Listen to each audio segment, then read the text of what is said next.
Hello everyone, welcome back to my YouTube channel house of law. So friends, कैसे हैं आप लोग? So friends, आज हम बात करेंगे important case laws related to section 12। But video को स्टार्ट करने से पहले अगर आपने अब तक चैनल को सब्सक्राइब नहीं किया तो प्लीज़ सब्सक्राइब बटन पर जरूर क्लिक करें। चलिए हम अपना वीडियो स्टार्ट करते हैं। देखिए, हमने अपनी लास्ट वीडियो में सेक्शन 12 कवर्ड कर लिया था। उसमें हमने एक वर्ड देखा था, टाइम रिक्विसाइड फॉर कॉपी। उसका मतलब क्या है, चलिए हम उसको देखते हैं पहले, फिर हम देखेंगे केस लॉस। रिक्विसाइड मतलब है, इसका मतलब क्या है, इसको हम समझेंगे केस लॉस से। देखिए, the word requisite is a strong word, ये स्ट्रॉन्ग वर्ड है।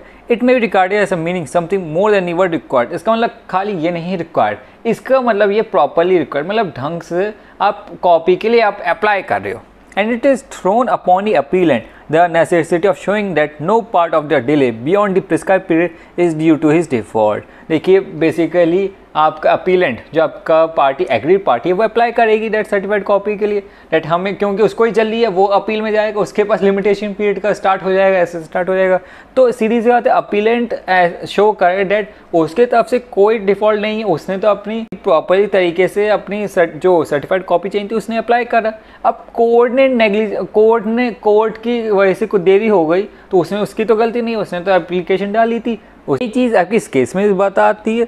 केस का नाम है आपका JN Surte versus Chettiar AIR 1928 PC 103। देखिए नेक्स्ट केस देखिए, जीजी बॉय वर्सेस TS चेतियार AIR 1928 का केस है। सिंपल से इसमें ये दे रखा जितना समय आपका अपोजिट पार्टी लगा रही है आपकी डिग्री के लिए, क्या जितना समय कोर्ट ऑफिशियल्स लगा रहे हैं आपके जो डॉक्यूमेंट्स प्रिपेयर करने के लिए, सर्टिफाइड कॉपी प्रिपेयर करने के लिए, उसके लिए वो रिस्पॉन्सिबल नहीं है। ठीक है, अपीलेंट। देखिए, इंपॉर्टेंट केस दे रखा है, पार्वती वर्सेस बोलेगा।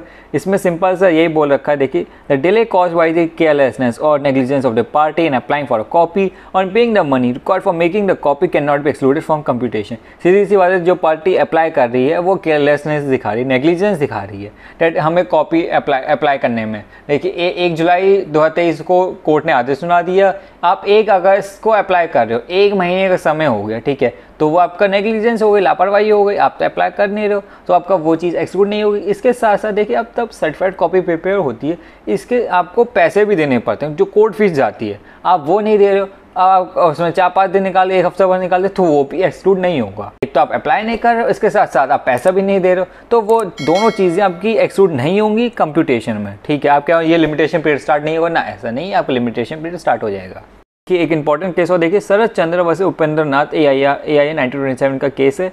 इन cases where the period of limitation for filing the appeal is a very short one. देखिए, कुछ केसेस में ये भी होता है, अपील का टाइम बहुत ही कम होता है, खाली 30 दिन का। ठीक है, the appellant ought to be very diligent in applying the copies of the judgment decree. ठीक है, अब जो अपीलेंट है जिसको सर्टिफाइड कॉपी चाहिए, अब देखो उसको बहुत डिलिजेंट होना पड़ेगा, बहुत एकदम जागरूक होना पड़ेगा। डेट मैं जजमेंट सुना है, मैं उसके अगले दिन ही क्या उसके 1-2 दिन में जल्दी से उसके लिए अप्लाई कर दूँ, मुझे सर्टिफाइड कॉपी मिल जाए और मैं दूर से हायर कोर्ट में वो उसके अगेंस्ट अपील डाल दूँ। ठीक है, उन केसेस में हमको बहुत डिलिजेंट होने चाहिए, जागरूक होना चाहिए अपीलेंट को। ठीक है, देखिए, the words required and obtaining meaning the some definite step should be taken by the appellant or the applicant himself towards the attainment of the copy। देखिए, जिसको अपीलेंट को चाहिए उसको एक स्टेप उठाना ही पड़ेगा, देखिए, जल्दी से डेट आपका डेट उसको वो आपकी कॉपी मिल सके, कि अपीलेंट को डेट उसको जल्दी से मिल सके अटेनमेंट। उसको देखिए अप्लाई करेगा, जितनी जल्दी वो अप्लाई करेगा उतनी जल्दी उसको कॉपी मिल जाएगी।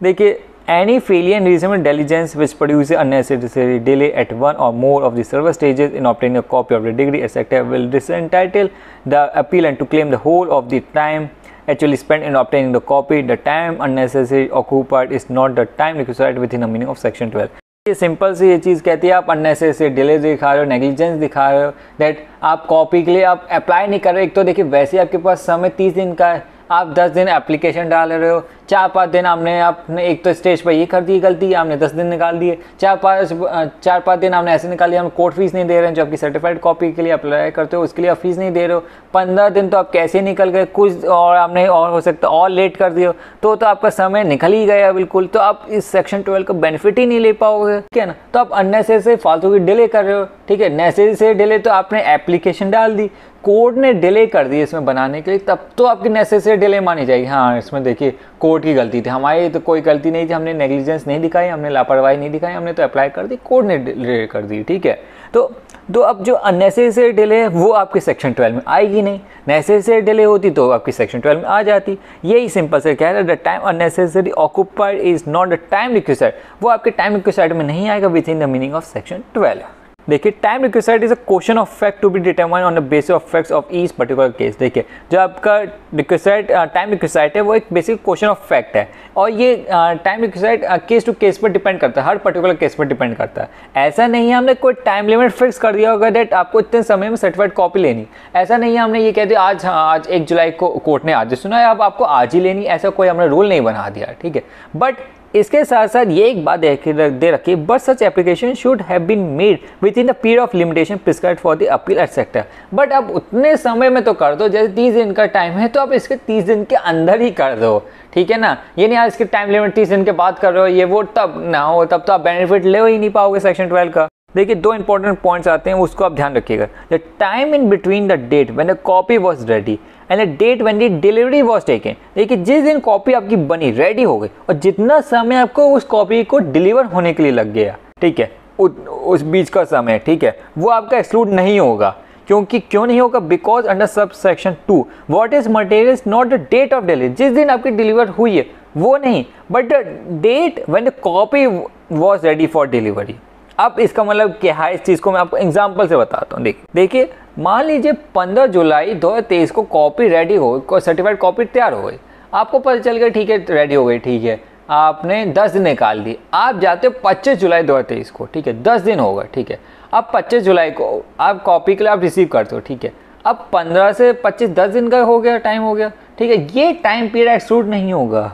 यही चीज ध्यान रखिएगा, ये बहुत इंपॉर्टेंट नोट करने की बात है। देखिए देखा हुआ what is material not the date of delivery. Date of delivery से मतलब नहीं है, जिस दिन आपकी प्रिपेयर्ड हुई कॉपी, जिस दिन आपकी रेडी हो गई है वो डिलीवर होने के लिए, वो इंपॉर्टेंट है डे, ना कि आप तो ऐसे वही बात है 15 जुलाई को कॉपी रेडी हो गई है, आप 1 महीने बाद आप जा रहे हो भाई हमें कॉपी दे दो, तो ये ऐसा तो है नहीं, ये आपका ये टाइम पीरियड आपका एक्सक्लूड हो जाएगा, ये आपका एक्सक्लूड नहीं होगा भाई साहब।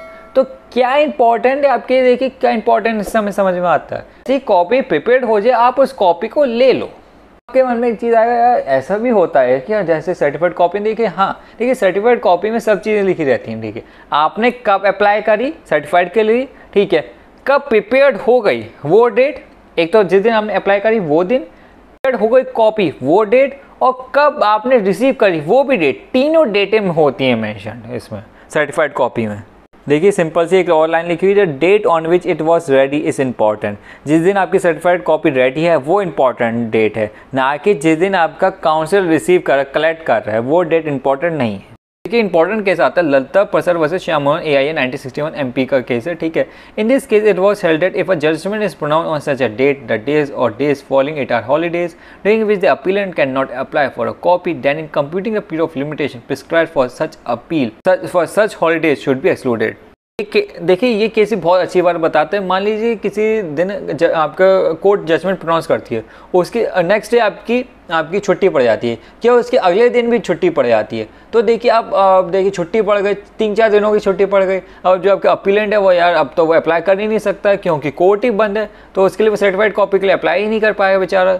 तो देखिए तो वो 4-5 दिन जो आपकी छुट्टी के दिन है, अब वो उसकी तो गलती है नहीं पार्टी की, ठीक है, तो वो 4-5 दिन आपके एक्सक्लूडेड हो जाएंगे, उस समय आपका वो लिमिटेशन पीरियड काउंट नहीं होगा, ठीक है ना। ये चीज़ मैंने आपको ऑलरेडी एक सेक्शन में बता चुका हूँ, अगर आपको पता है वो कौन से सेक्शन में बताइए, छुट्टी अगर पड़ गई तो आपको समय लिमिटेशन पीरियड काउंट होगा क्या नहीं होगा, तो आप मुझे बताइएगा वो कौन से मैंने आपको सेक्शन में समझाई थी। अगर आपको पता उसका राइट आंसर तो प्लीज़ कमेंट बॉक्स में मुझे जरूर बताइए। देखिए एक और केस देखिए, DP Mishra versus Kamal Narayan AIA 1970 का केस है। इस केस में सिंपल से ये बोला गया है जितना समय आपको कॉपी लेने के लग गया वो उतना समय आपका एक्सक्लूड हो सकता है under section 116A of RP representation people's act 1951 में आपका एक्सक्लूड हो सकता है। देखिए एक और केस देखिए, लाला राम वर्सेस हरिराम AIA 1970 का केस है, ठीक है। सेक्शन 12 का सब क्लॉज 2 आपके स्पेशल लीव पर भी एप्लीकेबल होता है, जो कि हमारे अंडर आता है section 417 sub clause C of CRPC में। देखिए नेक्स्ट इंपॉर्टेंट केस है कि चंद्रदेव चड्डा वर्सेस स्मृति रानी बाल AIA 1979 का केस है,